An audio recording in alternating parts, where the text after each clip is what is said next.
Today concludes this effort bringing 2 million fish from Coleman Fish Hatchery up in Anderson, California, down here to these rice fields at Woodland. We started 2 weeks ago. We took 1 million to the Conway Ranch field, and then today we're at Nags Ranch, and we're concluding our 1 million here.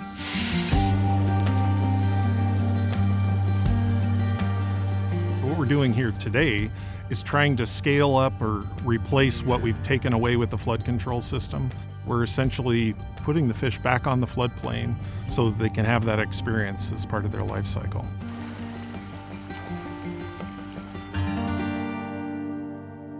The great thing about these rice fields is that they are surrogate wetlands. Long ago, this valley flooded and it was full of wetlands. The food that's in these rice fields is exactly the food that was in those historic wetlands and what these juvenile salmon relied on to develop.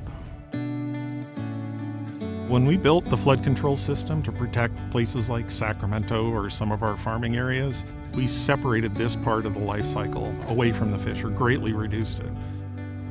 What we're talking about is how do we get them out of the river, right? The river is dark, cold, swift, so it's like you're on a treadmill, no food, and lots of predators. So getting them onto the floodplain is where they want to be. They're literally swimming and eating, swimming through their food, but eventually when they desire, they can leave the system at any time. And the issue is, if you're a small fish in the river, you're going to get eaten out here. If you're a big fish in the floodplain, you're going to make it around the border. So the idea is grow them big, early, get them out so that they have significant size advantage when they're going out to the ocean and increased probability that they can maybe return as adults. This gives them a chance to learn how to feed on wild food organisms in the fields, and then that'll help them get bigger faster and key in on natural food items for once they're in the river. We have 2 million fish that we're bringing out here on the floodplain, and this lets us know how do we design these projects in this system that's been modified. How do we make sure we do this right? So this allows us to take that next step where we're sort of growing the program to something that can be at scale and can support the full state's fish runs.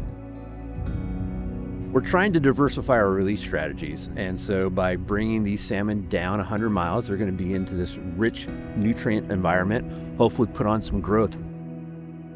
One of the exciting things about this project is that 100% of these 1 million salmon that are going into this field are tagged by their genetics. It's called parent-based tagging. When they come back as adults, we'll take a fin tissue sample and we'll be able to run that and compare the different rice fields between hatchery releases, and we'll see how successful they were with the number of fish that come back.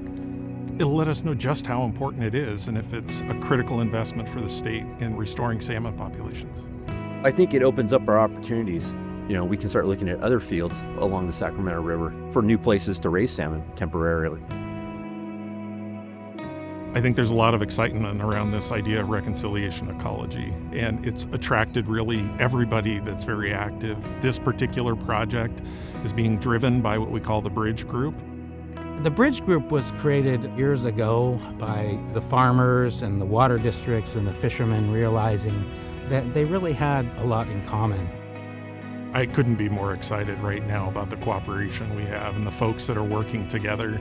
I think the dynamic of fighting over this is so marginalized. Most of the community out there that cares about fish is all working together. We believe that all of us need a fishery. This is not a winner and a loser. This is a winner really for California.